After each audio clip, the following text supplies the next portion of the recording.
Mas como conseguir conquistar justamente o voto desse bolsonarista para chegar num segundo turno e vencer uma eleição? Porque vai precisar desse voto, não pode descartar. Lógico, mas como diria Jack Stripador, vamos por partes. Vamos por partes. Primeiro, eu tenho que ficar em terceiro. Eu tenho que terminar de ultrapassar os governadores, Ratinho, Caiado e Zema. Depois eu tenho que chegar a 10%. Como eu chego aos 10%? Existe um eleitor que é nem Lula nem Bolsonaro. De acordo com a pesquisa Quest, ele é 24% do eleitorado. É muita gente. Então, se eu busco, através desse eleitor, chegar aos 10%, as pessoas que inclusive votam no Bolsonaro, não porque são bolsonaristas, mas porque são antipetistas, vão começar a ter que olhar e fazer uma escolha tática. Poxa, talvez esse Renan tenha mais chance de derrotar o Lula. Pois se Renan falar a verdade, que eu concordo. As propostas deles são melhores e são claramente antipetistas. E aí você começa a ter uma troca. Lembrando que quando há uma troca de votos, cada voto vale 2, porque é um voto que sai de um e vai pro outro. Então, chegar a 10%, ou seja, chegar a 2 dígitos, é mostrar a viabilidade para começar a ter esse intercâmbio, essa troca de votos. E também é uma maneira da minha pré-campanha, e aí naquele momento uma campanha, começar a ganhar recurso, dinheiro. Eu tô fazendo uma pré-campanha de carro. Eu vim aqui de carro, eu fui para Minas Gerais e voltei de carro e ônibus. Eu tô fazendo uma campanha muito sem grana. Se eu tiver grana, o jogo vira. Todos os lugares que eu vou, eu faço 3, 4, 5 rádios. Eu não tenho problema em falar em lugar nenhum e eu venho aqui. Hoje, você pode me perguntar absolutamente o que você quiser, eu vou responder de maneira honesta, eu não vou fugir de pergunta. E eu acho que tem que ser assim com o jornalismo, tem que ser franco e aberto. E esses caras não vão poder fazer isso. Portanto, quanto mais rápido eu me deslocar e quanto mais dinheiro para fazer campanha eu tiver, mais eu vou nos lugares e mais franco eu vou ser com as pessoas. E ninguém nunca foi tão honesto com as pessoas. Eu vou ser brutalmente honesto. E ali você vai romper. Eu tenho certeza que rompe. Porque sabe quem rompeu fazendo isso? O próprio Bolsonaro. O Bolsonaro foi brutalmente honesto em 2018 e ele ganhou a eleição. Então acho que se houver uma candidatura brutalmente honesta, ela consegue, no mínimo, trincar essa polarização aí. E aí, se trincar, o espacinho a gente passa. O senhor citou já aí o clã Bolsonaro. Falando sobre o governo Lula, né, o terceiro mandato do presidente Luiz Inácio Lula da Silva, ele entra no 4º ano, acho que deve ser o pior 4º ano de avaliação, porque ele entrou muito bem em 2006, foi reeleito e entrou também muito bem em 2010 e conseguiu eleger a sucessora Dilma Rousseff. Nesse ano a gente vê as pesquisas mostrando uma situação muito mais complicada e ele em queda. O que leva a esse, na sua visão, leva a esse momento? E também, o que pode acontecer nessa eleição? Porque por muitas vezes a gente fala, tá mal na avaliação, mas aí chega o eleitor e fala, olha, será que eu vou trocar mesmo? Porque eu não confio nesse cara que tá disputando com ele, então é melhor deixar o que tá, porque se tá ruim, mas o outro pode ser pior. Veja, o Brasil não está numa situação igual da Argentina, que as pessoas ficaram tão desesperadas que falaram, eu vou pegar o louco e acertaram com o louco. Uma motosserra na mão. O louco era bom. Então, eles acertaram na aposta. O Brasil, ele nunca está exatamente quebrado, ele sempre está andando de lado. A gente nunca está totalmente destruído, mas a gente nunca está bem. E jamais está ótimo. Então, o Lula ele quer que as coisas andem de lado, aí ele dá um butião para um, dá um negocinho pro outro, e aí ele, né, diminui a rejeição dele e ganha. É isso que ele tá tentando fazer. Há, porém, problemas que ele não consegue controlar. Quando você pega as pesquisas, as duas maiores preocupações do brasileiro em primeiro lugar, segurança e a segunda, corrupção. Duas coisas que o Lula definitivamente não consegue controlar. A primeira, segurança, porque o PT ele se opõe a políticas de aumento de penas e ao enfrentamento ao crime. Historicamente, ele não é identificado com isso e as pessoas já entenderam isso. E o segundo, que o PT é visto como corrupto e ele está envolvido nos dois maiores escândalos de corrupção que tem hoje, que é o Master e o INSS. Então, esses são dois temas que já estão incidindo sobre o Lula. Falando sobre uma experiência pessoal, eu rodei agora no Nordeste. Eu rodei o sertão do Nordeste, o lugar onde o Lula tem 70, 75, 69% dos votos. Pois bem, lá no sertão, você até tem uns eleitores mais velhos que são lulistas, especialmente mulheres. Agora, os homens mais jovens, as pessoas em idade de trabalhar, elas não querem votar no PT. Elas estão com raiva. E o Lula está começando a perder espaço no coração do lulismo, que é essa região. Então, assim, por mais que ele trabalhe, eu vou fazer o direito dos travestis aqui em São Paulo, a parada gay, a Janja vai no carnaval, achando que vão pegar um público feminino urbano, eles estão perdendo no coração deles. Por quê? Porque o eleitor deles está basicamente morrendo, de idade mesmo, é um eleitor que está velho, e 2, o eleitor dele está vendo seus filhos votarem em outros candidatos, porque os seus filhos querem emprego, querem algum tipo de dignidade e não querem ser assaltados.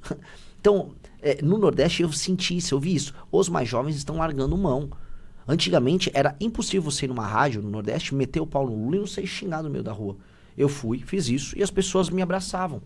Tô falando no sertão, Sim. não tô falando numa capital. E isso é uma novidade. Eu acho que há uma fadiga de material no lulismo. E essa fadiga de material está se expressando agora, nesse último ano.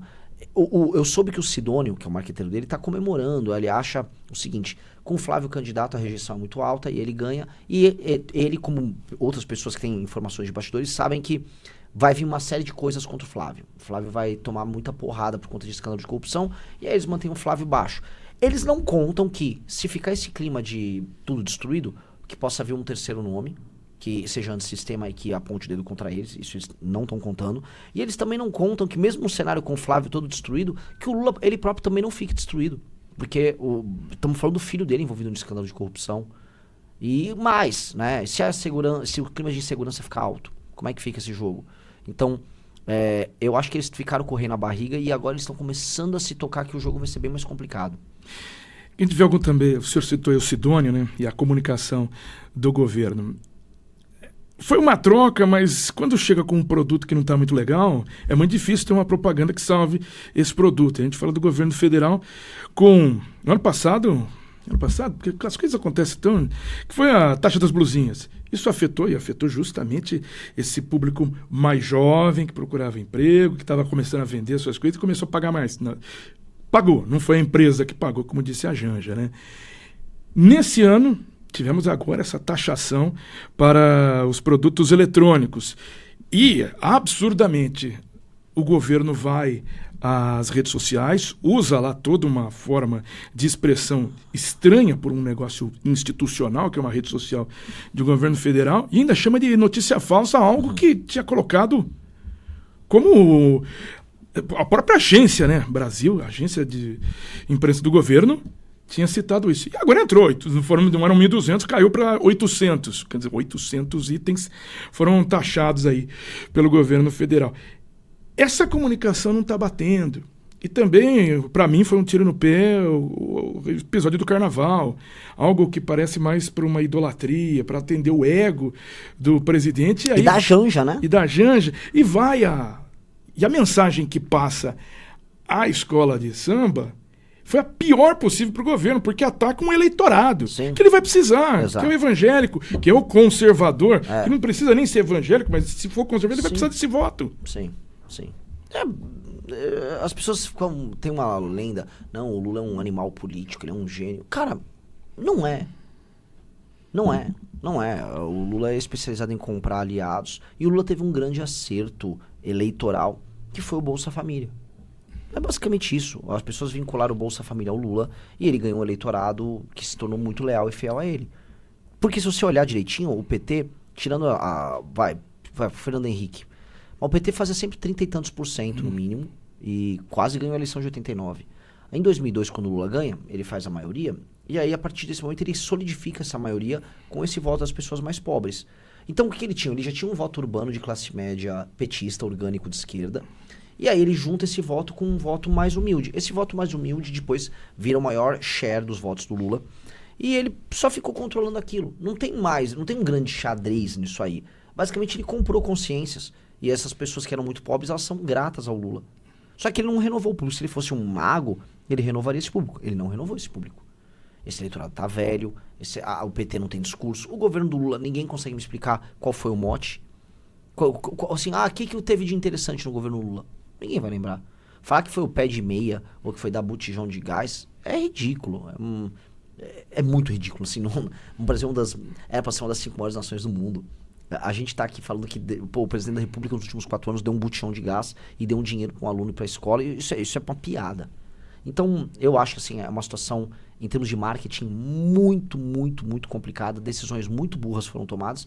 E a gente tem que parar de achar, talvez, que isso não tenha sido, na verdade, regra. O lance é, com a compra de um eleitorado com o Bolsa Família, no fundo, o Lula ficou confortável para ficar falando besteira por aí. Então ele atacava os eleitores do Centro-Sul, ele atacava os outros, porque também não ia fazer muita diferença, ele não perdia muito com isso. Hoje ele tá precisando conquistar, como ele vai conquistar alguém? Quem são essas pessoas que ele vai conquistar? Ele acha que ele vai dar um dinheiro na mão e vai virar esses caras? Veja, o Lula tá incorrendo num erro que o Bolsonaro correu em 22. Qual foi o erro do Bolsonaro? O Bolsonaro achou o seguinte: Se eu der um dinheiro a mais pro cara que recebe o Bolsa Família, ele vai votar em mim, não no Lula. Que era o auxílio emergencial que ele virou Auxílio Brasil. O cara continuou votando no Lula e pegou o auxílio. O Lula acha agora, por exemplo, que eu vou tirar imposto da classe média, né, aquele negócio do imposto de renda, talvez vou fazer algum programa voltado para habitação para que a classe média compre um apartamento, e ela vai votar em mim. Não, ela não vai. Ela pode até usar isso e não vai votar nele, igual o cara do Bolsa Família não votou no Bolsonaro porque aumentaram. Existe uma questão de identificação. A pessoa que gerou uma identificação pro Lula, ela gerou uma identificação contra o Lula do outro lado. E isso não vai se alterar. Renan, em um determinado momento dessa nossa entrevista, o senhor falou lá em 2018, Bolsonaro foi extremamente brutal na honestidade, conquistou esse eleitorado e se apresentou como uma terceira via, conseguiu conquistar a presidência da República, sendo antissistema. O senhor está citando aqui que está sendo também um brutal nessa sua honestidade e também sendo antissistema. Por que esse eleitor, eu sei que o senhor é uma pessoa diferente, claro, mas por que esse eleitor agora, calejado que aconteceu lá em 2018, porque não foi antissistema, né? Não aconteceu muita coisa. Não, foi um governo de centro. Isso. Por que esse eleitor agora, já calejado, já meio ressabiado, conseguiria entender essa sua brutalidade de honestidade, que o senhor é antissistema, que vai mudar alguma coisa realmente? Duas razões. Uma, eu tenho histórico. Então, eu venho de um movimento e fundei um partido político que, de fato, não tem relação com esse jogo sujo. Tanto que eu venho aqui, eu posso falar sobre o escândalo do Banco Master, INSS, Lava Jato, Petrolão, Rachadinha, posso falar de tudo, porque não tenho nada a ver com nada disso. Eu também posso falar de todos os líderes partidários, porque eu sou o presidente do meu próprio partido, que eu fundei sem precisar de ajuda de ninguém. Então, isto realmente não apenas entrega credibilidade, mas como me entrega liberdade para atuar e para falar.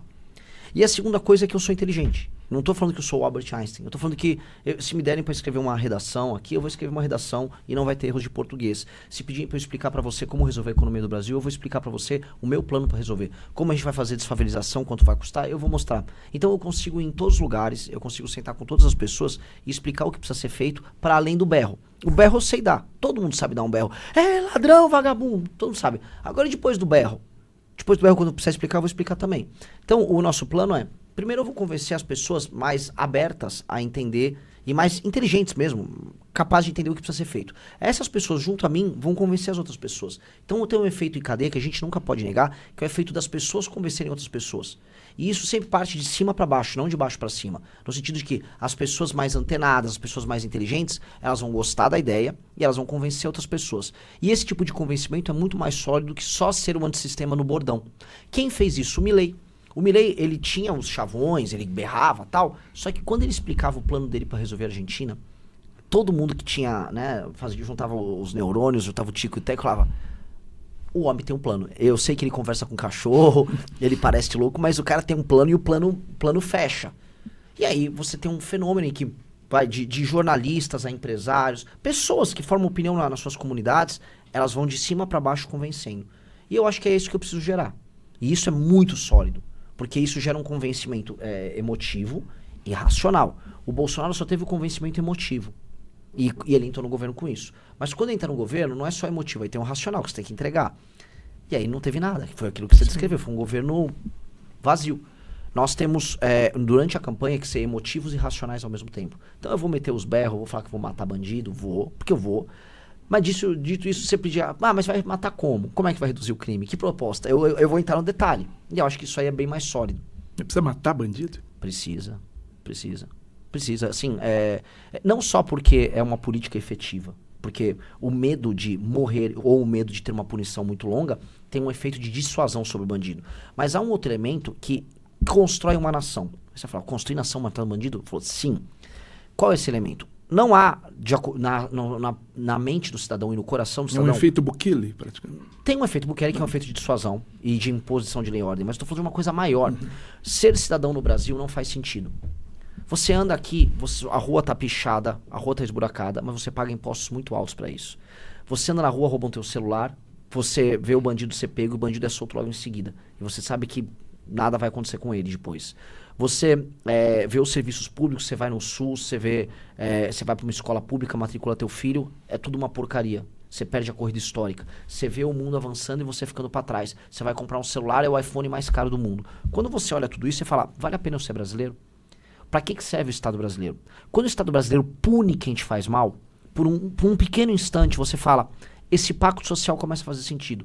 E eu preciso olhar para tudo que faça o brasileiro sentir que o pacto social faça sentido e apertar esse botão. Um dos botões centrais é a ideia de que o sujeito roubou meu celular, ele vai ficar no mínimo 30, 40 anos na cadeia. Ele vai pagar muito. E se ele for um faccionado que está escravizando as pessoas na favela, cara, e ele estiver segurando um fuzil, nós vamos matar ele. Não tem o que fazer. Você defende pena de morte? Eu defendo pena de morte. Eu acho que não há o que fazer com um cara desses. Só que essa é uma discussão que envolveria um referendo, um plebiscito, uma discussão maior. Só que eu preciso colocar essa discussão na mesa, porque, no mínimo, eu tenho que me aproximar da pena mais alta possível. Eu tenho que puxar a discussão para cá. E aumentar o sarrafo. Muito.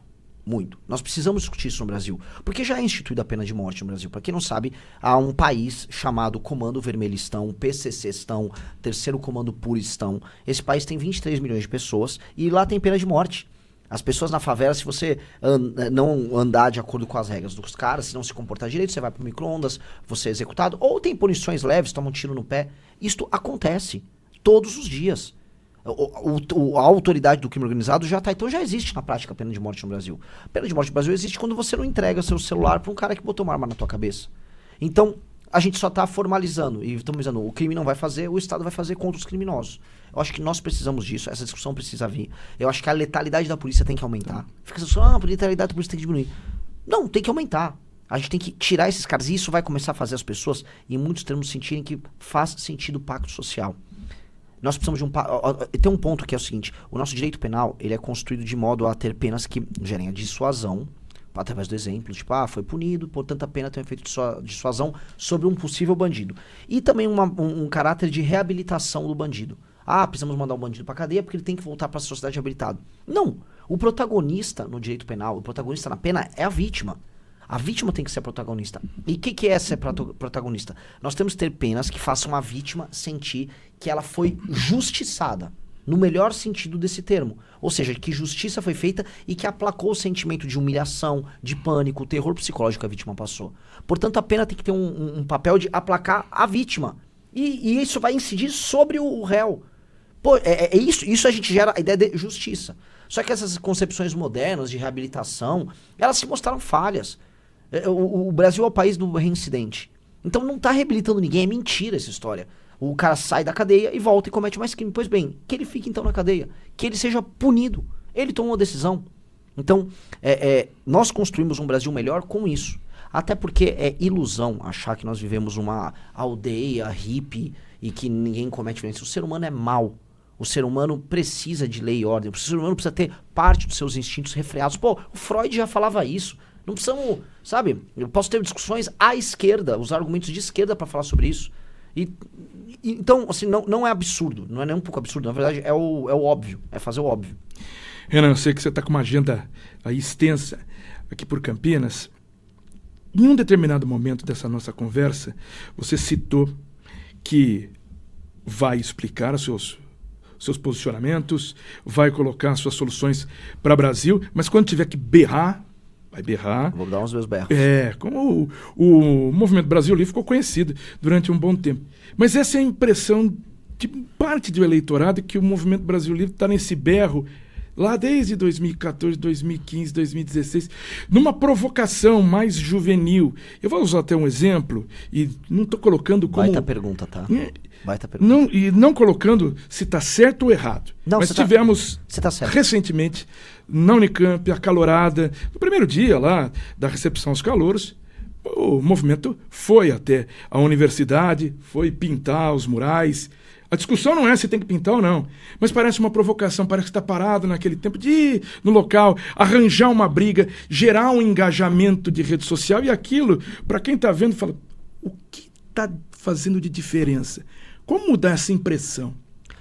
Existe uma impressão geral do MBL que o MBL é um grupo de pessoas jovens e arruaceiras. E que estão fazendo arruaças para enfrentar as causas. As pessoas até concordam com a causa, mas falam assim, eu não entregaria um ministério para alguém que faz isso. E isso é uma imagem que a gente precisa mudar.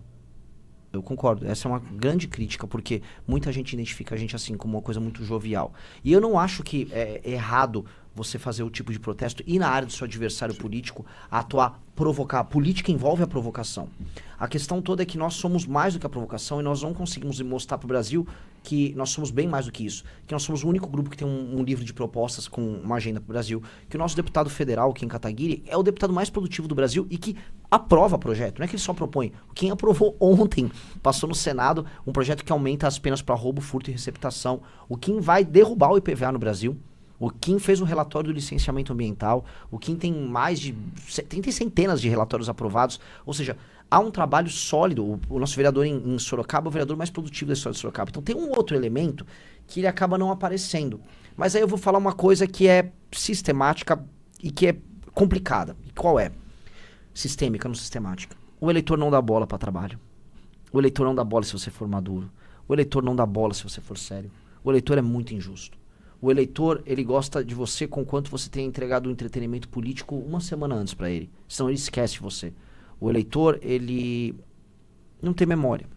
O eleitor, ele não... A democracia no Brasil é uma coisa muito jovem e graças a essa porcaria aqui, ela virou entretenimento para as pessoas.